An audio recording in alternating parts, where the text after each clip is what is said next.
Hey guys, Richard Harris, Shopping Cart Mafia Garage. I don't even know what the hell else to say. I have a podcast, but that's about it. Anyway, I have my 1990 GMC Suburban, half-ton two-wheel drive. I want to tell you guys about some QA1 stuff I did to this. But first off, let's just go look at the other few square bodies I have.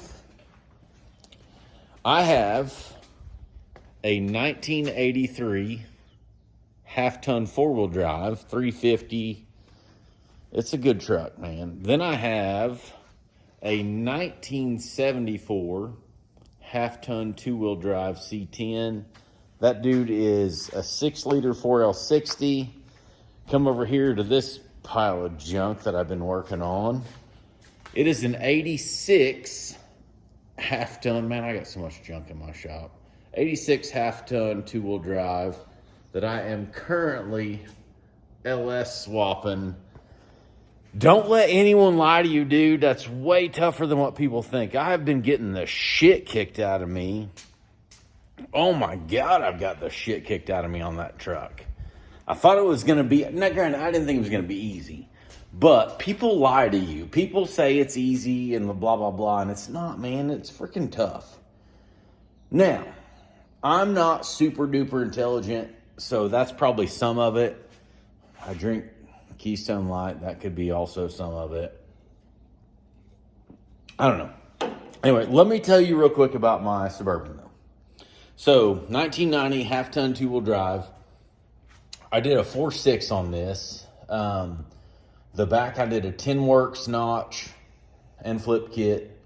That went off without a hitch. Suburbans are different, man. They're a different animal than the C10. They're a pain in the ass to notch. They're a pain in the ass just to deal with. You can't just buy a kit for a Suburban. Just want you to know, you will not buy a complete drop kit for a Suburban like you can a C10. The front, though, exact same as the C10. People on the back of the Suburbans will actually, if you're going to lower them, if you don't want to do quite a 4.6 or a flip, people are taking a C30 spring. And you can actually buy a C30 spring for these and then remove a couple leaves. Not saying that's the right way to do it. I don't know. The back ride's fine with the flip kit, though. No joke. The 10 works notch was great. Those guys are phenomenal. Taylor was just super great. The front of this dude, though, I did a drop spring and I did the drop spindle to get me 4 inches, maybe 5. Had to pull my inner fender wells. I didn't love that. It was a little too low. Swap tire sizes. I just, man, it's been kind of a pain on this thing to figure out what works, what doesn't. So after I dropped it, I still rode like shit up front. I could not figure it out. So finally I was just sick of it. So I bought all brand new QA1 upper and lower control arms, as well as the coilovers. I only did the single adjust coilovers. But the problem I had was, after I got it put together, I could not get my alignment right. And talked to QA1 about it, talked to a dude named Tate in tech services. The guy was great, man. He seriously was cool. Let me snag a drink of this real quick. God, that tastes like America right there. Anyway, the problem I had was the bolts they supply are a 1/2 inch. I believe it's an 18 thread, half 18. Might be 24. Hell, I don't know. I've drank a beer since then. Anyway, 1/2 inch fine thread by 3 inch long bolt. It's a socket head cap screw because the bracket they supply you that goes on top, I'll show you right here. This bracket right here, okay? This bracket is what holds your coilover and it's what mounts your upper control arm. So that bracket right there, you cannot get to the back side of it. It has to be a socket head cap screw. So you gotta, what I should have, if I had known, I would have saved so much time. If I had known that bolt was gonna be a 1/2 inch too short, I would have already bought a 1/2 by 3.5 bolt. Problem is, they don't make a socket head cap screw that's fully threaded all the way to the head. The longest one they make is 3 inches. So I needed it to be 3.5. So, waited for a few months for QA1 to see if they were going to be able to make this right. kind of my fault, their fault. I'll take some blame. I'm not going to blame them solely, but they were never able to make it right. So I ended up going to a local machine shop. Shout out to Apex Machine, my boy David Coffin. They just took a socket head cap screw, went ahead and a 3.5, threaded it on back. You can't just use a die. Think about it like this. If you use a die, you still need a relief area. That needs to thread all the way to the back side of that bracket. I did use a small washer.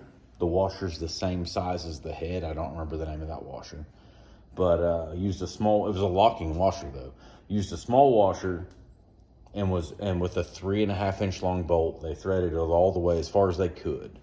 That actually did the trick. So let me show you on this other side what that looks like. It's a game changer. So if you look here, you can see these are now longer. Now I still need to add some spacers to this, but it's got to go to the alignment shop. As soon as I get both sides done, I've got one side done. I'm going to do the other side right now. As soon as I get both sides done, I'll actually be able to get that dude aligned. Now, it's been a long time coming for this alignment, man. I've had the QA1 stuff on there for, I believe, 6 months. And my alignment's off so much that I can't really drive this thing. I've driven it around town a little bit. I love this thing. This is it's got a little patina to it.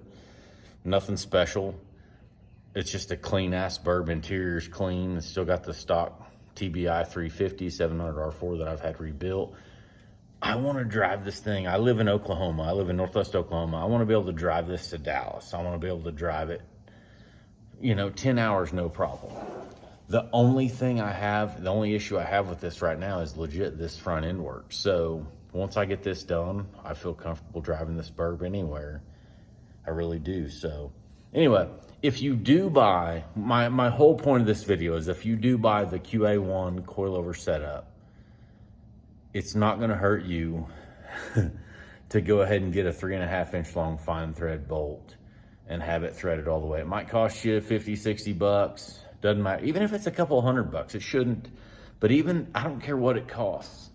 The hours that it can save you from tearing that back apart to do it right the first time would be worth it. So do a 1/2 by 3.5 bolt. That's all I got to say. Shopping Cart Mafia, you should check out my podcast. It's anywhere podcasts are listened to. It's all of those places. Keystone Light sponsors nothing of mine. I wish they did. Anyway, guys, thank you so much for this video. Hey, if it helps one person, that's all I need. If it helps one person, that's great. So anyway, QA1, coilover suspension, get a 1/2 by 3.5 bolt for your upper control arms. So, all right, y'all have a good day.